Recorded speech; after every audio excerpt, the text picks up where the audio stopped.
제가 아내와 결혼한 것은 지금으로부터 15년 전입니다. 결혼을 결심한 것은 저와 딱 맞는 결혼관 때문이었고요.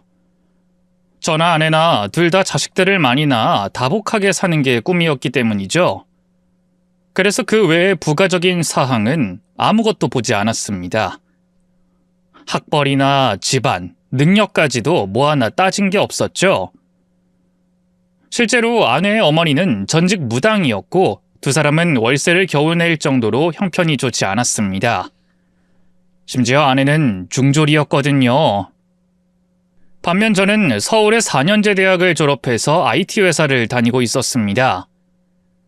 부모님 두 분도 모두 살아 계셨고 노후 준비도 다 되어 있는 상태였죠. 이런 경우에 보통은 집안에서 반대를 하겠지만 저희 부모님은 그러지 않으셨어요. 왜냐하면 저에게 정말 단 1g도 관심이 없었기 때문입니다. 그냥 하는 말이 아니라 아내가 처음 인사를 드리러 갔을 때 본인이 당황할 정도였고요. 진짜 희한하다. 난 당연히 반대를 하실 줄 알았어. 이래도 좋다, 저래도 좋다. 이렇게 나오실 줄은 전혀 몰랐거든. 난 학벌도 후지고 직업도 없는데 괜찮다고 하시니까. 거기다가 보니까 십자가의 성경책에 엄청 독실한 기독교인처럼 보이는데 맞아? 맞아. 우리 부모님 두 분 다 독실하셔. 근데 무당 딸도 괜찮다고? 아무리 신기가 떨어져서 그만뒀다고 해도 무당인데. 그러게 내가 걱정하지 말라고 했잖아. 우리 부모님은 별말 안 하실 거라고. 신기해서 그렇지. 남자들 왜 그렇잖아. 우리 집은 다른 집과 다르다. 우리 부모님은 좋은 분들이라 그런 거 신경 안 쓴다. 이렇게 말만 하는 경우 많고. 그거 믿고 갔다가 어떤 꼴 당했는지 사연을 써도 8만대장경이 나왔을걸? 그러니 내 나름 얼마나 각오를 했겠어. 그래도 진짜 다행이다. 얼른 결혼해야 아이 많이 낳고 살 수 있잖아. 그치? 그래, 그러네. 근데 넌 아이들이 그렇게 좋아? 응. 너무너무 귀엽고 너무 사랑스럽잖아. 내가 못 받았던 사랑 다 주면서 그렇게 애들 키우고 행복하게 살면 소원이 없을 것 같아. 집안일도 잘해놓고 내조도 하면서 말이야. 당연히 시부모님도 잘 모실 생각이고. 아니야, 우리 부모님은 크게 신경 쓰지 마. 걱정 안 해도 되니까. 에이, 그래도 그건 아니지. 우리 엄마 아빠는 내가 하자면 뭐든 그러라고 했어. 듣지도 않고 그냥 알겠다 하실 거고. 다시는 안 온다고 해도 아마 그렇게 말하실걸? 그러니까 관심 꺼도 된단 말이야.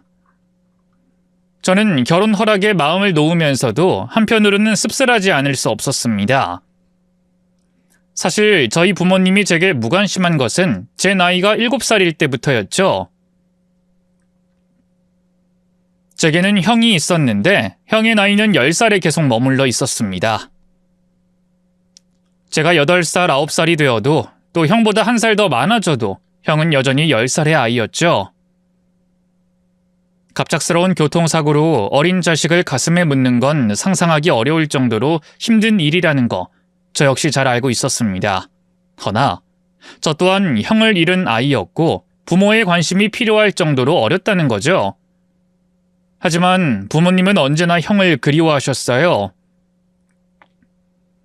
형과 닮은 거라고는 인매가 전부였는데 두 분은 제가 웃는 것만 보면 무너져 내리곤 하셨죠. 여보, 우리 은석이 불쌍해서 어째요? 동석이는 이렇게 웃고 있는데 걘 울고 있을 거라고.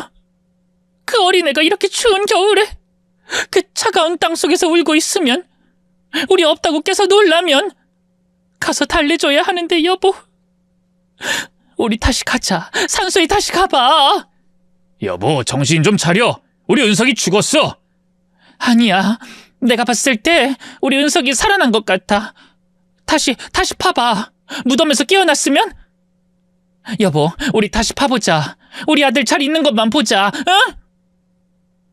그래, 그러자. 다시 한번 봐봐. 그렇게 해. 슬픔의 무게에 깔려 질식할 것 같은 기분을 저는 매일 느껴야 했습니다. 형을 떠올리며 가슴 아파할 부모님을 위해 저는 웃음을 잃었고 더는 행복하려고 노력하지 않았죠. 그럼에도 불구하고 저희 부모님은 형을 잃은 걸 극복하지 못했습니다. 심지어 성격까지 바뀌셨죠. 이전에는 장난기 가득 섞어 윽박지르기도 하고 숙제하라고 큰 소리도 내셨는데 어느 순간 그러지 않으시더군요. 어떨 때는 마치 모든 걸 초월한 사람처럼 보일 지경이었죠. 온갖 신들을 찾아가 빌고 또 빌다가 결국 정착하게 된 것이 교회였고요. 새벽에도 기도를 가고 십자가와 성경을 꼭 양손에 끼고 다니셨습니다. 제가 뭘 하고 싶다고 해도 그래, 제가 이렇게 한다고 하면 알았다 하셨고요. 죽은 형에게 했던 것처럼 관심을 주거나 잔소리를 하지도 않았습니다. 그래서 저는 성인이 되면서 천천히 저희 부모님과 멀어졌죠. 당시 저는 철저한 무관심 속에서 오랜 시간 큰 외로움을 느끼고 있었기에 되도록 많은 아이를 낳고 싶어졌던 겁니다. 복작복작해서 머리가 어지러울 정도로 시끄럽고 요란한 가족을 누구보다 가지고 싶었고요. 예전에 저희 집처럼 숙제 안 하면 등을 두드려 맞고 쫓아다니며 잔소리를 하던 그때처럼 말입니다. 다행히 아내 역시 외동으로 외롭게 자랐고 다복한 가정을 꿈꾸었기에 이른 나이에 결혼을 했죠. 하지만 결혼하고 1년이 흐른 시간 동안에도 아이는 좀처럼 생기지 않았습니다. 이번엔 확실한 줄 알았는데 실패네. 어쩜 좋아? 진짜 나한테 이상이 있나? 무슨 이상이 있어. 그냥 아직은 때가 아닌 거지. 아직 우리 젊어. 그러니까 당신까지 너무 조급하게 굴지 마. 조급하면 자기도 모르게 스트레스 받는다고 하잖아. 그래서 그런가? 그래도 난 빨리 임신해서 당신 닮은 아이 낳고 싶단 말이야. 당신 실망하는 것도 너무 싫고. 아이들은 내 꿈인데. 지금부터 낳아도 5은 낳으려면 한참인데. 실망 안 해. 5이고 하나고 난 당신 닮았으면 좋겠어. 웃음도 많고 씩씩하고 거기다가 성격도 좋고 착하잖아. 난 당신처럼 순하고 착한 자식이면 10도 키울 것 같아. 장점이 성격밖에 더 있어? 난 솔직히 걱정이야. 자식은 엄마 머리 닮는다는데 애들이 중학교만 겨우 졸업한 날 닮으면 어째? 당신처럼 똑똑한 머리를 타고나야 고생을 덜하지. 당신이 중학교만 졸업하고 싶어 했어? 집안 사정 때문에 그런 거잖아. 사정이 없는 사람 있어? 핑계 없는 무덤 있냐고. 결국 내가 멍청한 거지. 똑똑하면 아무리 집안이 가난해도 고등학교는 졸업해. 그러니 더더욱 내 머리, 내 팔자 닮으면 진짜 안 된단 말이야. 우리 애들은 고등학교도 좋은 곳 들어가고 대학도 잘 나와서 탄탄하게 인생 살면 좋겠고 나처럼 고생 안 했으면 소원이 없겠어. 더도 말고 덜도 말고 딱 당신처럼. 아내는 늘 자신의 학벌에 대한 스트레스를 받아왔었어요. 아이가 당장 생긴 것도 아닌데 학교에서 부모님 학력이라도 물으면 어쩌나 고민을 하곤 했죠. 그래서 저는 그때 고민 끝에 그런 아내의 스트레스를 덜어줄 방법을 떠올렸습니다. 바로 검정고시를 보는 거였죠. 자신이 없다고 하긴 했지만 어린 시절 못해본 공부를 한다는 걸 즐거워했고 본래 공부에 욕심이 있었던 건지 집안일을 할 때를 제외하고는 내내 책상 앞에서 살았습니다. 그러다가 검정고시를 패스했고 좀 더 욕심을 내고 대학까지 준비를 하게 됐죠. 스스로가 늦은 나이에 주책이니 뭐니 해도 저는 아내가 좋아하는 공부를 계속하게 하고 싶었어요. 오만하다고 생각할지 모르겠지만 누군가의 인생을 제가 바꾸는 것 같아서 좋았던 겁니다. 무엇보다 아내는 늘 제게 고마워했죠. 나 진짜 당신한테 고마워. 당신 없었으면 내 인생은 공장 어디서 딱 멈춰섰을 거야. 에이, 그런 말이 어딨어. 당신 타고난 머리가 좋은 것 같은데. 아니야. 머리가 암만 타고나면 뭐해. 현실적으로 당신 아님 누가 날 돕겠어. 우리 엄마가 설령 갑자기 신기 돌아 예전처럼 돈을 갈고리로 모은다고 해도 달라질 건 하나 없을 거야. 한참 잘 나갈 때 모은 돈 친아빠가 다 털어가고 거리에 나 앉았을 때 그때 엄마가 모시기 시작한 게 신이 아니라 돈이니까. 그럼 내 팔자 뻔하지. 사람들은 날 이렇게 기억할 거야. 중졸의 악착같이 공장 다니던 걔. 거기서 끝. 난 우리 엄마가 여자 팔자가 뒤웅박이네, 남자 잘 만나야 팔자 바뀐다 할 때 코웃음 쳤었거든? 근데 그거 진짠 것 같아. 당신 만나 팔자 바뀌었다구나.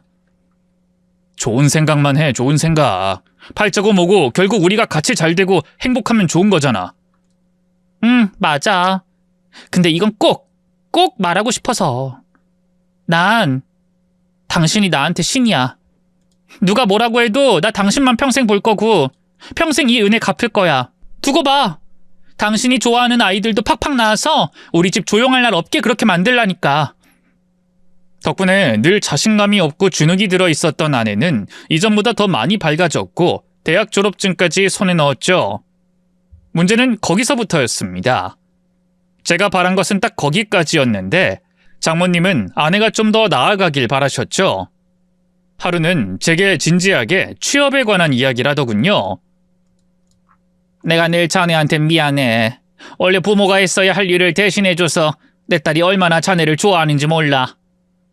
저번엔 그러더군. 이제야 좀 숨을 쉬는 것 같다고 말이야. 그 사람이 그런 말을 해요? 그래. 걔 팔자도 참 팍복하지. 발목 꺾인 무용수나 다름없는 게 신기 없는 무당 아닌가? 나같이 무능한 애미 만나서 제 애비 사랑 한 번은 못 받고 하고 싶어하는 공부도 지원을 해주지 못했으니까. 걔가 못 배운 거 다른 애들처럼 못 산 게 가슴에 한이 됐을 거고. 그래서 말인데 염치 없지만 이참에 우리 딸 취업 한 번만 도와줄 순 없겠나? 아이 낳기 전에 한 번은 훨훨 날아가 보게 말이야. 평범한 다른 여자들처럼 어느 정도 경험만 한다 생각하고.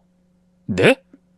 하지만 지금도 아이를 가지는 게 많이 늦춰지기도 했고 그 사람도 빨리 낳았음 하고 굳이 아내가 취업을 안 해도 저 혼자서 벌어도. 알어. 그래서 나도 면목 없고. 하지만 아이 가지는 것도 다 때가 있어. 내 비록 신기 떨어진 무당이지만 일반인들이랑은 달라. 조금 보이긴 하니 내 말 믿고 딱 한 번만, 응? 내 일이 부탁함세. 이미 내 편이 다 봐주고 근처에 전셋집까지 구해주고 우리 모녀가 자네한테 갚을 수 없는 은혜 입었다는 거 모르지 않아. 이게 큰 욕심이라는 것도 알고. 하지만 우리 딸 인생에 한 번은, 나 이금옥이가 낳은 딸 인생에 딱 한 번은 기회라도 있었으면 좋겠어. 제 계획과는 다소 어긋난 방향이긴 했습니다. 하지만 장모님이 그렇게까지 부탁을 하는데 차마 외면을 할 수 없었죠. 거기에 대고 안 된다, 난 아이 빨리 낳고 싶다 이렇게 거절할 수 있는 사람도 존재하지 않았을 테고요. 그렇게 저는 다시 기다려야 했습니다. 다행이라면 아내는 취업 준비를 하는 동시에 아이를 가지기 위해서 노력은 했다는 거였죠. 유명한 한의원에서 불임에 좋다는 한약도 지어 먹었고 병원도 주기적으로 다녔어요. 취업하고 일을 하고 싶은 욕심이 있는 게 보였지만 그것보다 저와의 약속을 늘 우선하는 사람이었던 겁니다. 심지어 계약직에 붙은 후에도 2년 후 정직원이 된 이후에도 저와의 약속이 우선이라며 언제든 그만두겠다고 했고요. 문제는 아무리 노력을 해도 도통 애가 들어서지 않았다는 겁니다. 그러다 저는 아내를 뒷바라지한 지 8년 만에 그 진짜 이유를 알게 됐죠. 아내의 화장품 서랍 안에 있던 피임약을 보고 말입니다. 저는 아내에게 바로 따졌어요. 당신 지금까지 피임하고 있었던 거야? 이게 뭐야? 아니야, 저번에 그냥 야근하다가 날짜 좀 조정하려고 잠깐 먹은 거야. 바쁠 땐 생리하는 것도 정말 귀찮고 힘드니까. 한 3일? 진짜야, 그래서 먹은 거라고. 날짜 조정? 3일? 그간 계속 먹고 있었구나. 그러니까 몇 알 먹은 줄도 모르지. 저는 텅텅 비어서 껍질만 남은 피임약을 아내의 앞에 내밀었죠. 그랬더니 아내의 표정이 변하더군요. 짜증이 반쯤 섞여서 한숨을 푹 쉬고는 입을 열었습니다. 왜? 나는 좀 이러면 안 돼? 뭐? 지금 그걸 말이라고 하니? 우리 약속 잊었어? 나도 어쩔 수 없는 사정이라는 게 있었어. 사정? 무슨 사정? 당신 때문에 난 그 유명한 한의원에서 줄까지 서서 새벽 내내 찬바람 맞으며 보약 지어왔어. 나님 클리닉이고 뭐고 당신을 위해서 기꺼이 함께 다녔고. 근데 그런 내 몰래 혼자 피임하면서 아이 가지고 싶다고 노래를 불렀다는 걸 내가 어떻게 받아들여야 해? 그건 미안하게 됐어. 하지만 나한테 묻지 않았잖아. 뭘 묻지 않았단 말이야? 아이 가지고 싶냐고 물었어? 아니잖아. 우리 결혼 초반에 했던 약속이고 당신이 하도 노래를 불러 장단 좀 맞춘 거였어. 못 가지는 거랑 안 가지는 거랑 당신이 다르게 생각할 테니까. 지금도 봐. 그깟 보약 클리닉 몇 번 간 걸로 화를 내고 있잖아. 장단을 맞췄다고? 그 말은 지금은 안 가지고 싶다 이거야? 적어도 지금은 싫다고. 좀 나중에 가지면 안 되는 거야? 나 지금 내 인생에서 가장 중요한 시기야. 정직원 되고 나서 뭐든 다 잘해야 하는 그런 시기. 당신도 사회생활 해봐서 알잖아. 아이? 그건 언제든지 가질 수 있는 거고. 하지만 난 이번 기회 놓치면 끝이야. 이럴 때 임신해서 회사에서 눈치 보면서 어떻게 일을 제대로 할 수 있겠어? 이건 약속이랑은 다르잖아. 내가 얼마나 아이를 원하는지 알면서 이렇게까지 거짓말을 해? 약속이 뭐가 중요해? 당신은 뭐 초반에 나한테 한 약속 다 지켜? 그리고 그때의 나랑 지금의 난 달라. 아예 완전 다른 사람이라고. 아무것도 모르고 그저 당신이 좋다면 헤헤거리는 그때 한 약속이잖아. 미안하지만 솔직히 그땐 남편한테 순종하고 착하게 살라는 그 말이 내 배움의 전부였어. 하지만 지금은 달라. 뭐가 옳고 그른지, 어떤 게 진짜 내가 원하는 건지 알게 된 거야. 그걸 잘못된 거라고 말하는 건 옳지 않은 일이라고 생각하고. 아니, 누가 잘못됐대? 방식이 그렇잖아. 나 귀 없어? 입 없어? 차라리 말을 했어야지. 앞에선 아이 가지고 싶다고 눈물 찍어내며 실패했다고 하고 뒤에선 이 짓을 한 거잖아. 미안해. 됐니? 근데 나도 답답해. 만약에 당신이 배불러 임신하는 거면 나도 얼마든지 임신하라고 했겠지. 당신만 원하면 12를 낳아도 괜찮다고 했을 거고. 하지만 임신은 결국 여자만 힘든 거 아니야? 내가 희생해야 가능한 거 아니냐고. 그리고 막말로 당신이나 나나 뭐가 좋다고 애를 낳아? 우리가 애초에 제대로 된 부모나 될 수 있겠어? 뭐라고? 그렇잖아. 부모 사랑 못 받고 자란 거 나나 당신이나 거기서 거기 아니야? 까놓고 당신이나 나나 1+1 같은 인생이잖아. 하나 사면 하나 더 주는 끼워 파는 떨이. 형 없은 당신도 부모한테 쌩당하고 난 돈 없음 우리 엄마한테 쌩당해. 내 말이 틀려? 솔직히 이게 정상적인 건 아니잖아. 돈도 써본 돈이 쓰는 거고 사랑도 받아본 것들이 나눠주는 법이야. 이성적으로 생각을 해봐도 우린 부모 자격은 한참 미달이고. 그래서 당신이 말하고 싶은 게 뭐야? 우리 그냥 우리끼리 살면 안 될까? 애 없이 사는 부부 요즘 얼마나 많아. 원하면 개나 고양이 한 마리 키우면서 오순도순 살아도 되잖아. 그걸 말이라고 해? 난 애초에 결혼관 맞아서 당신을 선택한 사람이야. 이제 와서 딩크? 좀 생각해보면 어때서? 내가 일부러 결혼하기 전부터 싫은 거 억지로 참은 거 아니잖아. 처음에도 나도 가지고 싶었어. 하지만 사람은 바뀌잖아. 나도 바뀐 거고. 그 정도 이해 못해? 처음부터 쭉 한결같아야 된다는 뜻이야? 나 애 낳는 기계 아니고 사람이야. 적어도 한쪽의 생각이 바뀌면 노력이라도 해보는 게 부부 아니야? 애 낳으려고 결혼했니? 하지만 여보, 나 진심으로 지금 너무 행복해. 나한테 처음으로 생긴 기회야. 그리고 나 그거 놓치면 평생 후회할 거고. 이건 단순한 취업 그 정도의 문제가 아니야. 나한테 이 기회는 원시인이 처음 불을 발견한 거랑 똑같아. 음식도 불로 구워내고 따뜻하게 살 수 있게 된 걸 경험한 거지. 그렇게 내 인생 전부가 바뀌는 경험을 했는데 이제 와서 다시 생고기 뜯어 먹으라는 거랑 다를 게 없단 뜻이고. 여보, 나 제발 한 번만, 딱 한 번만 봐줘. 내가 부탁할게. 저희는 이 문제로 꽤 오랜 시간 설득과 다툼을 해야 했습니다. 하지만 결국 제가 포기하는 것으로 결정이 났죠. 아내 말처럼 제가 임신을 할 수도 없는 노릇이고 그렇게 행복하고 좋다는데 차마 그 사람의 꿈을 포기시키는 게 맞나 하는 생각이 들었거든요. 제 입장에서는 실망스럽지 않을 수 없었지만 한편으로 너무 좋아하는 아내를 보니 이렇게 사는 것도 나쁘지 않겠다고 마음을 고쳐먹었습니다. 실제로 그 뒤에 아내는 물 만난 물고기처럼 일에 빠져 살았어요. 그 뒤에 2번의 이직까지 하면서 연봉도 꽤 높아졌죠.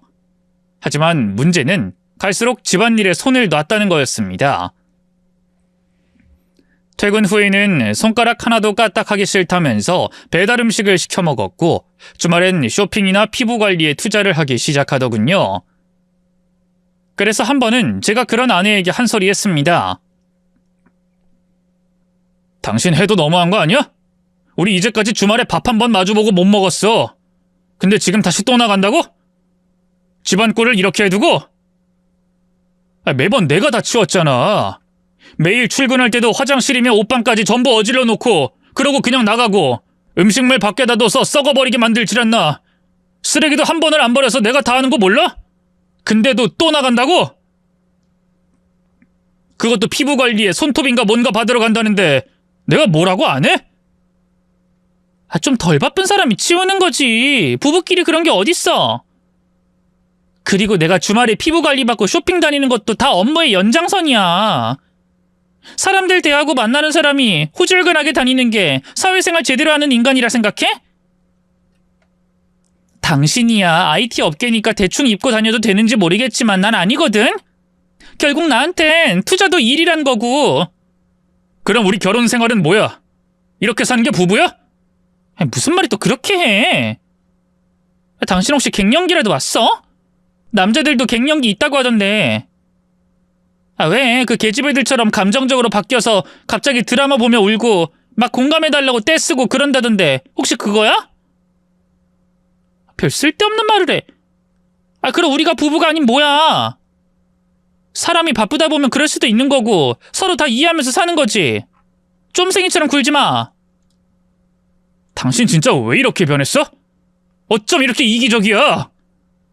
나 이제까지 당신이 하겠다는 거 다 지원했고 하자고 하는 거 다 맞춰줬어. 그런데도 당신은 끝까지 이런 식인 거야? 대화도 안 하려 하고 뭐만 말하면 모른다고 무시를 하고 이게 무슨 부부야?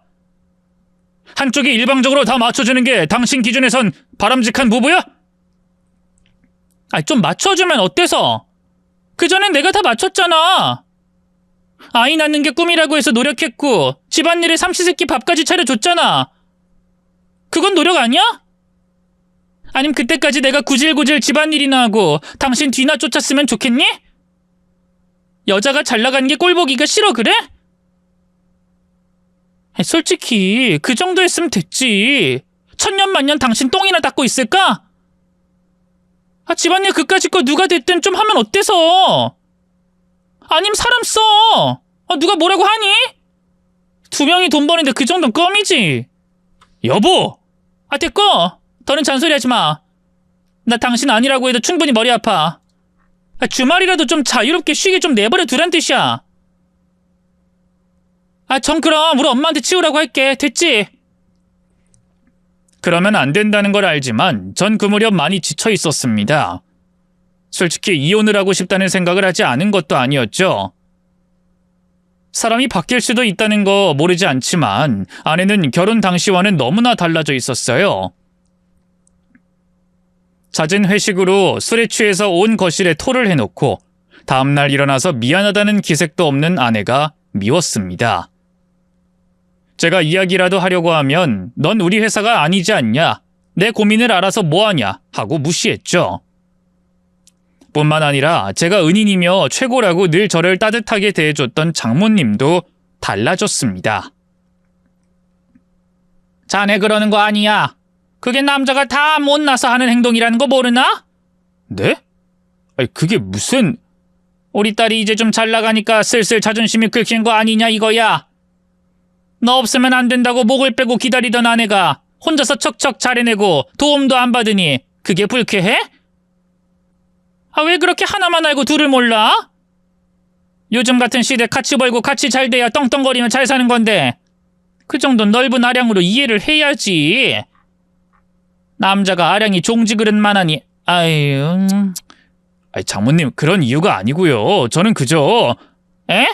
애 낳아달라고? 아이, 그것도 그래. 자네 팔자는 애가 없어. 우리 애야 마음만 먹으면 언제든 낳지만 자넨 아니라고. 그게 다 죽은 형 귀신이 붙어 그러는 거고. 장모님, 무슨 말씀을 그렇게 하세요? 신기 떨어졌다고 하지만 나 한때는 아주 잘 나가는 무당이었어. 내 앞에선 정치하는 인간들, 사업하는 인간들도 바닥을 벌벌 기었을 정도였고. 그런 내 눈에는 다 보이니 하는 소리지. 왜 죽은 형 이야기에 발끈하는 줄 알아? 그게 바로 귀신이 옆에 있다는 증거야. 발등에 불 떨어진 것처럼 자기도 모르게 발작하는 거지. 아무리 장모님이라고 해도 선이 있는 겁니다. 남의 가족사를 가지고 말씀 그렇게 하시는 거 아니잖아요. 발끈한다고요? 누구라도 발끈한 상황 아닌가요? 그 오래된 걸 가지고 그냥 허허 웃고 넘길 사람 수두룩해. 어쨌든 내 딸 발목자만 넘어뜨릴 생각 말고 그저 기다리고 또 기다려. 우리 딸이 잘 돼야 자네가 그 귀신한테서 벗어나게 될 테니. 지금 만약 애 하나 가지잖아? 자식이 죽고 부모가 일어나는 사주 타거나. 이제 애 가질 마음 저도 없습니다. 그러니 그런 말은 그만해 주세요. 애는 진즉에 포기했는데도 제가 무슨 말만 하면 아이에 미쳐서 시비 건다고 하는 게 제일 불쾌했습니다. 장모님도 제가 아내 날개를 꺾으려고 그런다고 몰아붙이셨죠. 그래서 저는 그냥 치사해서라도 저 혼자 집안일까지 다 맡아 했고요. 그러던 어느 날, 저는 그날도 퇴근 후에 베란다에서 빨래를 널고 있었습니다. 문을 활짝 열어놓고 탁탁 털어 세탁물을 하나씩 올리고 있었죠. 근데 저희 아파트 주차장으로 검은색 차량이 빠르게 들어오더니 거기서 제 아내가 내리는 걸 보게 된 겁니다. 그날은 비가 왔는데 노란 우산을 든 남자의 곁에 바짝 붙은 아내와 웃으면서 장난을 치는 모습을 보게 됐죠. 곧바로 저는 들어온 아내를 잡고 그 남자가 누군지 물었고 아내는 짜증이 났는지 오히려 따져 묻더군요. 당신 혹시 의처증 그런 거 있어? 그냥 회사 동료야. 보면 몰라? 내가 술 먹고 들어오길 했어. 요 앞에서 뽀뽀를 하길 했어. 비가 와서 우산 쓰고 같이 온 게 죄야? 당신이야말로 내가 물어본 게 이렇게 화내며 사람 의처증으로 몰 일이야? 그럼 의처증이 아니면 내가 퇴근해서 오는 건 어떻게 보는데? 하루 종일 베란다에서 서 있었으니 가능한 거 아니야? 솔직히 소름 끼쳐. 트집이라도 잡고 싶어 일부러 그래? 이때다 싶어서 나 바람 피우는 연으로 몰고 가려고? 뭐 눈엔 뭐만 보이는 거야. 알아? 빨래 널고 있었어. 그래서 우연히 봤고 너무 붙어있으니 그래서 물었고. 붙어? 당신은 표현을 그딴 식으로밖에 못해? 좋은 대학 나왔다더니 표현력만 보면 중졸이 따로 없어. 난 그런 불륜 더러운 짓 절대로 안 해. 내가 왜 내 커리어를 걸고 그런 짓을 해? 누구보다 일이 먼저인 사람이야. 같은 직장 동료끼리 우산도 같이 못 써? 그럼 나 유부녀니까 우산도 같이 쓰면 안 된다고 밀기라도 해야 있니? 왜 그렇게 사람이 촌스러워? 당신이야말로 언제까지 그런 식으로 할 거야? 무조건 일! 당신이 일하는 거 좋아하고 잘하는 거 알겠어. 근데 난 일보다 적어도 가정이 우선이길 바란 거야. 이럴 땐 적어도 오해하게 만들어 미안하지만 이런 사이였고 걱정할 게 없다고 말해야 하는 거고. 가정이 우선이라고? 표현만 그럴듯할 뿐이지 결국 애 낳아달란 말 아니니? 내가 언제 그랬어? 그럼 가정에 충실하다는 게 무슨 뜻인데? 차도 없이 쫄딱 비 맞고 들어오는 게 가정에 충실한 거야? 베란다에서 빨래 널었다 말하는 것도 은근 나 양심에 찔리라고 하는 말이잖아. 그거 결국 애 안 낳고 밖으로 놔두는 나한테 들으란 소리고. 넌 뭐 전생에 애 못 낳은 귀신이 붙었니? 왜 아주 물고기로 태어나서 수백 수천 개씩 알로 낳지 그래? 확대 해석하지 마. 이젠 기대도 안 하고 포기했으니까. 포기는 무슨. 우리 엄마가 그러던데 당신한테 형 귀신 붙어서 그래서 우리 결혼 초반에 애 못 낳은 거라고. 근데 난 그 귀신이 참 고맙기까지 하더라. 그때 애 낳았으면 어쩔 뻔했어? 내 인생 완전 종치는 거잖아. 아마 애 기저귀 가방이나 들고 다니면서 당신한테 신세 한탄이나 하고 있었겠지. 아줌마들도 다들 그렇게 살잖아. 그거 보면 좀 소름 끼치더라고. 여보, 좀 적당히 해. 왜? 당신은 그런 생각 안 해? 우리 회사도 애 낳은 여자들 있어. 순 애들 이야기, 유치원 이야기, 남편이랑 시어머니 욕만 하는 여자들이 있다고.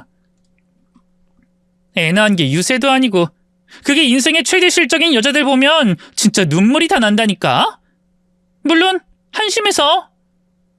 얼마나 떠들 말이 없으면 온통 남의 이야기, 자기 애 자랑질을 할까 싶어서. 걔네들 말로는 그게 행복이래. 세상을 다 가진 것 같대. 웃기는 개소리지. 본인 인생 보상받으려고 그깟 결혼 유지하려고 낳은 애 새끼가 무슨 행복이야. 솔직히 늙고 못생겨지고 능력도 없는 자기 두고 남편이 딴 여자랑 홀랑 넘어가 도망갈까봐 애로 다리 묶어두는 짓 아니야? 정말 말하는 꼬라지 하고는. 그게 당신 진짜 생각이야? 온전한 내 생각. 그런 여자들은 싹 다 죽어버렸으면 좋겠어. 그런 여자들 때문에 같은 여자들이 욕을 먹는 거야. 회사에서 제대로 살아남으려면 그런 것들은 집에 박혀서 애 낳았으면 좋겠거든. 사회생활 한다고 내 눈앞에 안 보였으면 소원이 없겠고. 그럼 만약에 우리 사이에 실수로 애가 생기면 그땐 어쩔 거야? 그건 실수니까 지워야겠지. 난 그걸로 당신 발목 잡을 생각 없거든. 저는 기가 차기도 하고 열불이 나서 말했습니다. 그래, 당신 생각 잘 알았어. 그럼 차라리 우리 이쯤에서 갈라서자. 나 도저히 이제 못 견디겠어. 딱 여기까지 하는 게 좋겠다.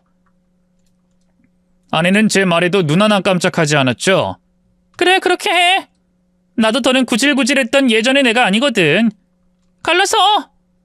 당신 좋아하는 애 많이 낳아주는 물고기 같은 년 만나서 알 낳고 잘 살아봐. 결혼 생활이 허무하게 느껴질 정도로 우린 너무 쉽게 끝이 났습니다. 아내는 오히려 후련해 보이기까지 했죠. 이야기 끝에 우린 협의 이혼 형태로 이혼을 진행했어요. 서로 서류에 사인도 하고 양가 집에도 다 알리는 형식으로 차근차근 해나갔습니다. 그런데 돌연 서류를 제출하는 당일에 아내가 눈물을 뚝뚝 흘리면서 이혼을 다시 생각해보자고 태도를 바꾸더군요. 그간 자신이 모든 걸 잘못했고 제가 없으면 못 산다는 식이었죠. 심지어 아이까지 가지고 회사도 그만두겠다고 했고요. 이제 와서 왜 그래? 갑자기 회사도 그만두고 애도 가지겠다. 뭐 지금 나 놀려? 잘못했어. 그냥 자존심 부려본 거야. 나도 예전이랑은 많이 달라졌고 아쉬울 거 없다는 걸 표현하고 싶었거든. 물론 나빴지. 하지만 나도 일부러 그런 거 아니라고. 실은 나 그간 회사 생활 많이 힘들었어. 술 먹고 취해서 그랬던 것도 다 그 이유였고. 그게 무슨 말이야? 당신이 그렇게 지원해주고 날 위해서 애써줘서 나 은혜 갚고 싶었어. 애까지 포기하면서 들어간 회사에서 인정받고 싶었다고. 그런데 회사 사람들이 날 따돌리기 시작했단 말이야. 늘 밥도 혼자 먹고 업무도 안 껴주고 자료도 공유도 안 해주고 내 옷 가지고 지적하고 사회성 떨어진다고 구박했거든? 그래서 내가 쇼핑하고 그렇게 다녔던 거야. 그게 진짜야? 응. 솔직히 말함 나 정말 죽고 싶을 정도로 힘들었어. 그래서 너무 힘든데 말은 못하겠고 괜히 짜증만 나서 당신한테 막말했던 거야. 내 잘못이 뭔지 나도 잘 알아. 하지만 당신도 알잖아. 일 시작하고 내가 이전과 너무나 달라졌다는 거. 근데 나 답답하고 그렇게 힘든 일 겪으면서도 당신이 양보해서 마련해준 그 기회 놓치기 싫었어. 하지만 당신을 놓치는 게 더 싫어서 용기 내서 이렇게 말하는 거고. 여보, 내가 잘못했어. 딱 한 번만 나 용서해줘. 우리 이전으로 돌아가자. 나 당신한테 잘할게. 우리 그전엔 행복했었잖아. 하지만 당신 가치관 바뀐 건 맞잖아. 그건 사실 애 낳은 여자들이 날 괴롭혀서 그랬던 거야. 나한테 애도 못 가질 정도로 늙었다. 그러다가 남편 도망간다면서 그런 말 하기에 나도 모르게 반발심이 생겨 그랬어. 직장 내 괴롭힘은 생각보다 심각한 사회 문제라는 걸 저도 알고 있었습니다. 저희 회사 같은 경우도 다른 팀이긴 하지만 한번 크게 사건이 터져서 인사과에서 중재를 한 적이 있었고요. 실제로 그런 일들 때문에 극단적인 선택까지 한 사람이 있다는 뉴스도 종종 봤는데 아내가 그런 일을 당하고 있었다고 하니 머리가 돌 것 같았죠. 신고를 해서 제대로 징계라도 받게 하라고 조언을 했지만 아내는 더는 신경을 쓰고 싶지 않다고 했습니다. 이전처럼 가정주부로 돌아가서 조용하고 평범하게 살고 싶다고 하더군요. 갑작스러운 이야기에 당황스럽긴 했지만 내심 싫진 않았습니다. 이전의 아내는 정말 좋은 사람이었으니까요. 결국 아내의 말처럼 저는 아내가 퇴직을 할 때까지 곁에서 지켜보기만 하려고 했습니다. 우리 아내 왜 따돌렸냐고 회사에서 따지는 것만큼 사람 우습게 만드는 일이 없다는 걸 잘 알았기에 나름 참은 거였죠. 그런데 그런 말을 하고 얼마 후 아내의 입술이 터진 상태로 왔더군요. 어디에 부딪혔다고 대충 둘러댔지만 전 알고 있었습니다. 누군가에겐 맞았다는 걸요. 원시인이 발견한 불이라고 표현할 정도로 좋아했던 일이었는데 이런 식으로 그만둔다니 제 속이 들끓었습니다. 그래서 과하다는 걸 알면서도 저는 아내의 회사를 찾아가게 됐죠. 근데 막상 올라가서 보니 자리도 찾지 못하겠어서 가까이 있던 직원에게 물었어요. 혹시 박미연 씨 자리가 어딘 줄 아시나요? 네? 누구신데요?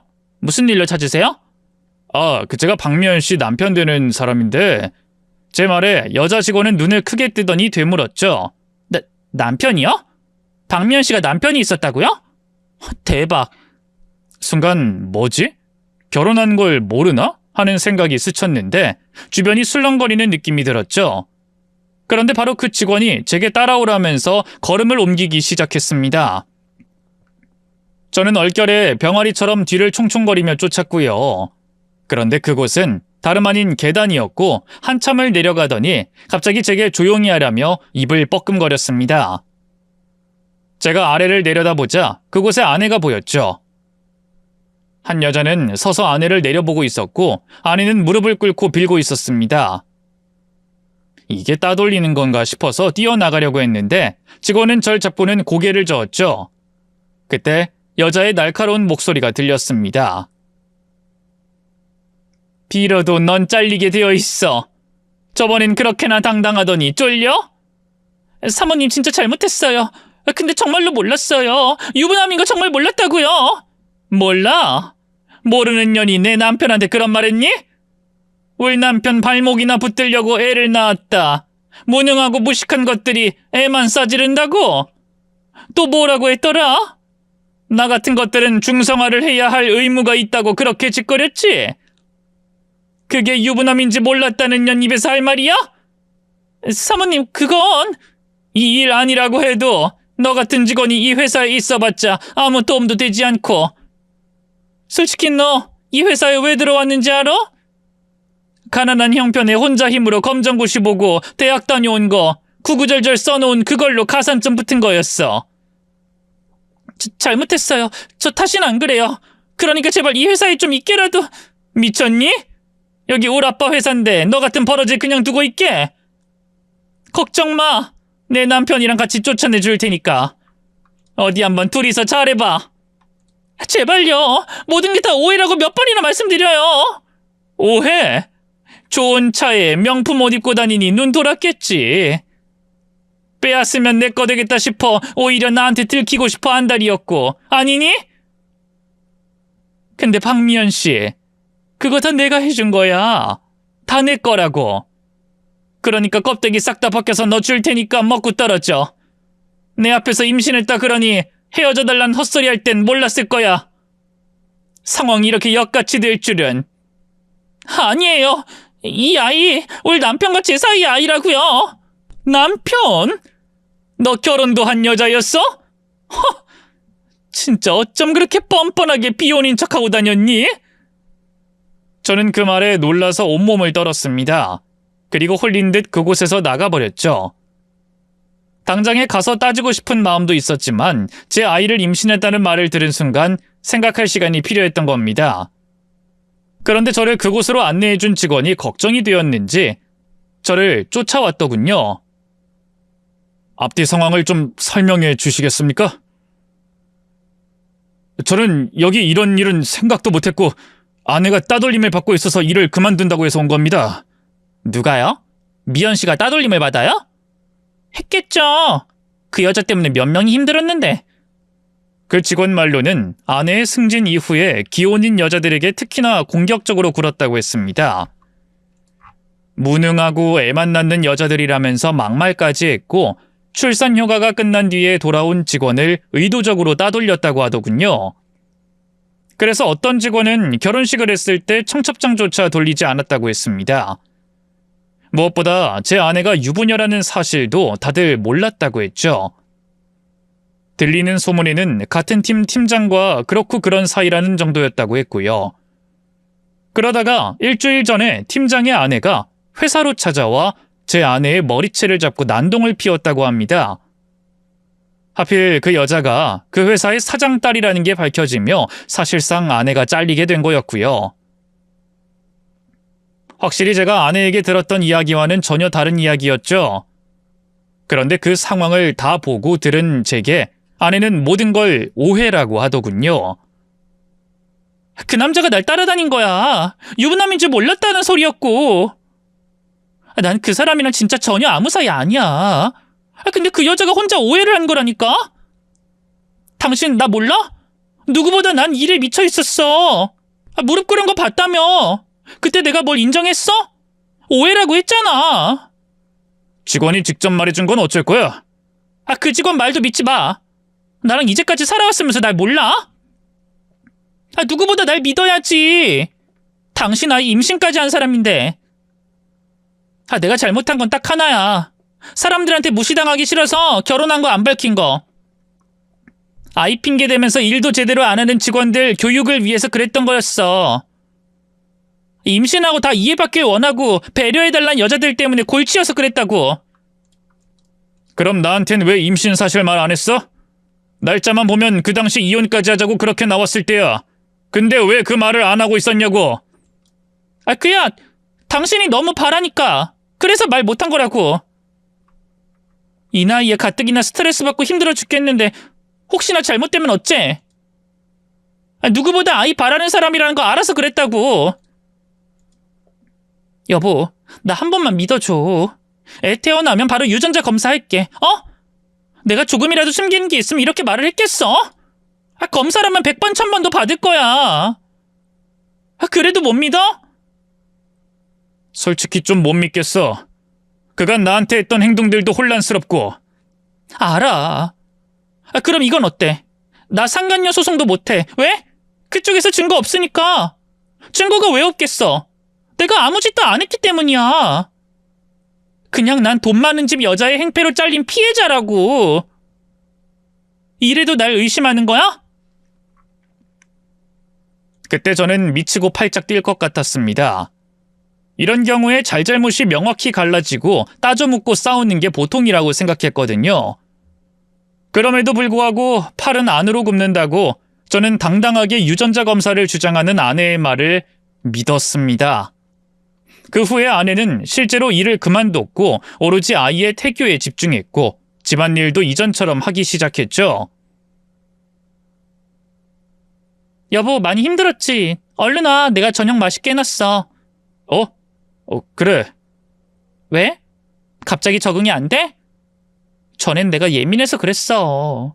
호르몬이라는 게 좀 날뛰면 그렇잖아. 초반엔 나도 임신 사실 몰랐으니 나 스스로도 당황했고. 미안해, 정말. 근데 일 진짜 안 해도 되는 거야? 실컷 해서 이제 후회 없어. 앞으로는 당신이랑 이렇게 살면서 아이도 낳고 살고 싶어. 정말 일 때문에 순간적으로 사람이 바뀐 걸까?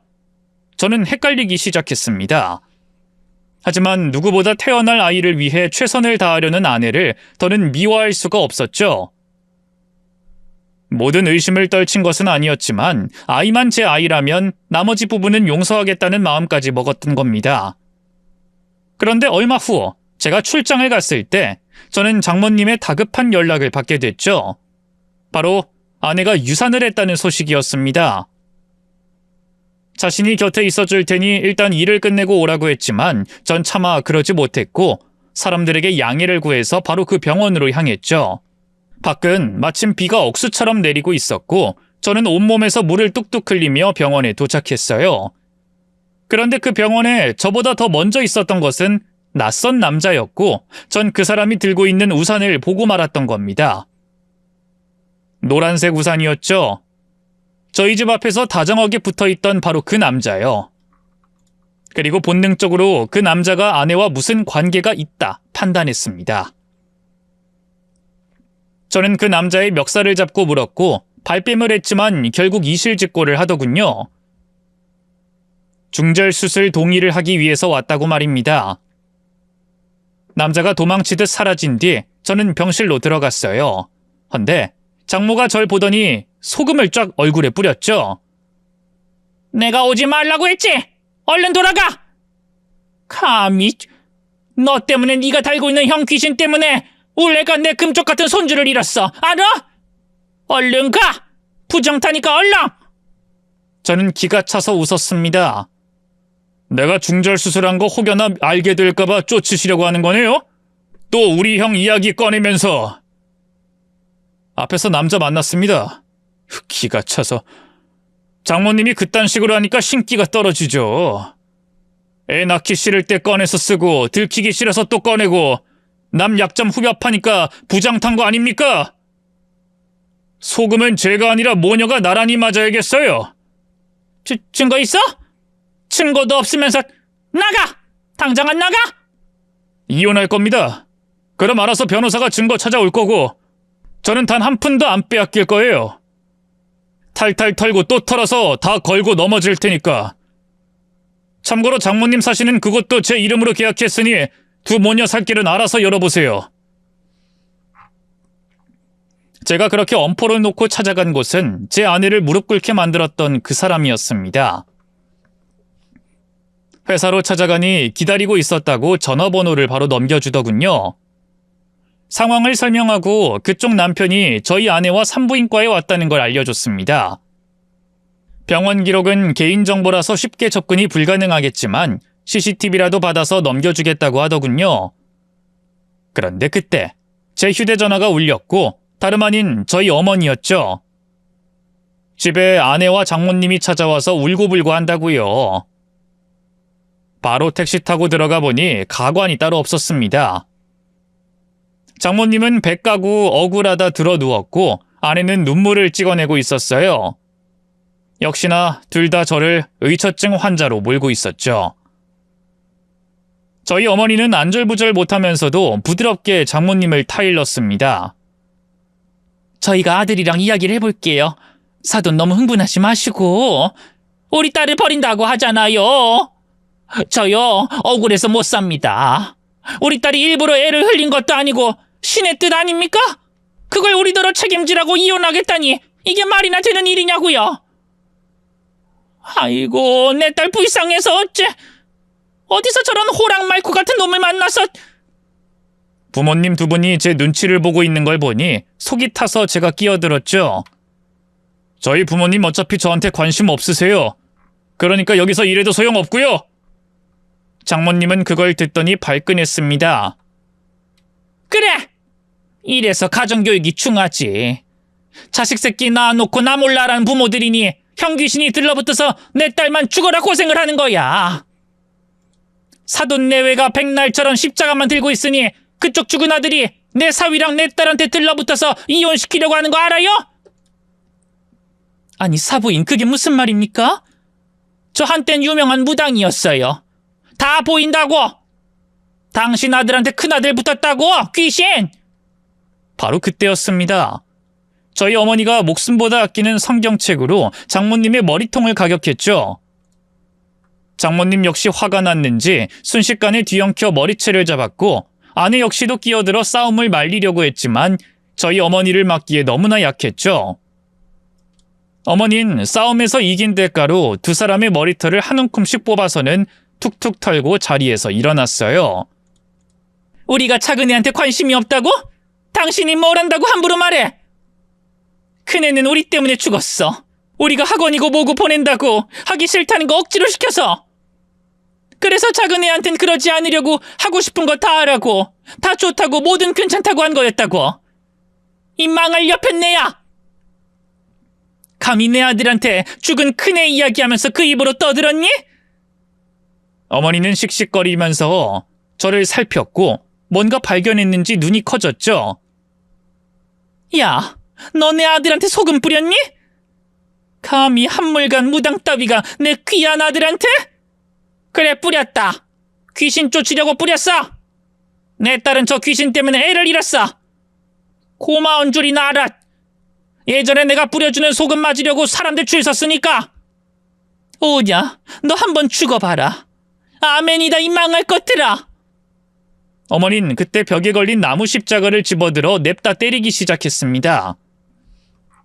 아내도 장모님도 나무 십자가의 맛을 봐야 했죠. 아버지가 흥분한 어머니를 들어 올리자 발길질까지 했고 저 역시 경악하지 않을 수 없었습니다. 형이 죽고 난 뒤에 그런 어머니의 모습을 단 한 번도 본 적이 없었으니까요. 성격이 바뀌었다고 생각했는데 그게 아니었던 거죠. 뒤늦게 알게 된 사실은 교회에 나가기 시작한 것도 저희 형이 아닌 저 때문이라고 했습니다.